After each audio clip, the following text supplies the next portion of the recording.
بسم اللہ الرحمن الرحیم۔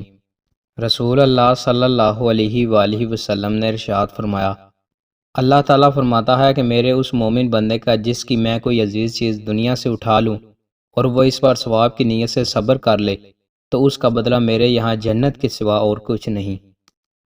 رسول اللہ صلی اللہ علیہ وآلہ وسلم نے ارشاد فرمایا، اے مسلمان عورتوں، کوئی پڑوسن اپنی پڑوسن کے لیے تحفے کو حقیر نہ سمجھے، چاہے وہ بکری کا ایک کھر ہو۔ رسول اللہ صلی اللہ علیہ وآلہ وسلم نے ارشاد فرمایا، جب اللہ تعالیٰ کے خوف اور اس کی ہیبت سے کسی بندہ کے رونگٹے کھڑے ہوتے ہیں تو اس وقت اس کے گناہ ایسے جھڑتے ہیں جیسے کہ کسی پرانے سوکھے درخت کے پتے جھڑ جاتے ہیں۔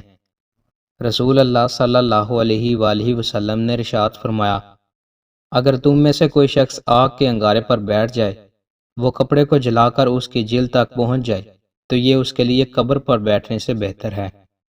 رسول اللہ صلی اللہ علیہ وآلہ وسلم نے ارشاد فرمایا، اگر جنت کی عورتوں میں سے کوئی عورت زمین کی طرف نکل آئے تو زمین و آسمان کے درمیان کی ساری چیزیں روشن ہو جائیں اور خوشبو سے بھر جائیں اور اس کے سر کا دوپٹہ دنیا اور اس کی ساری چیزوں سے بہتر ہے۔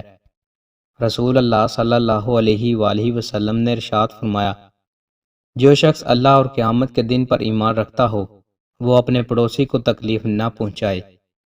رسول اللہ صلی اللہ علیہ وآلہ وسلم نے ارشاد فرمایا، 10 افراد کے امیر کو بھی اس حال میں لایا جائے گا کہ اس کا ہاتھ گردن کے ساتھ بندھا ہوگا، حتیٰ کہ اس کا عدل اسے آزاد کرا دے گا یا اس کا ظلم اسے ہلاک کرا دے گا۔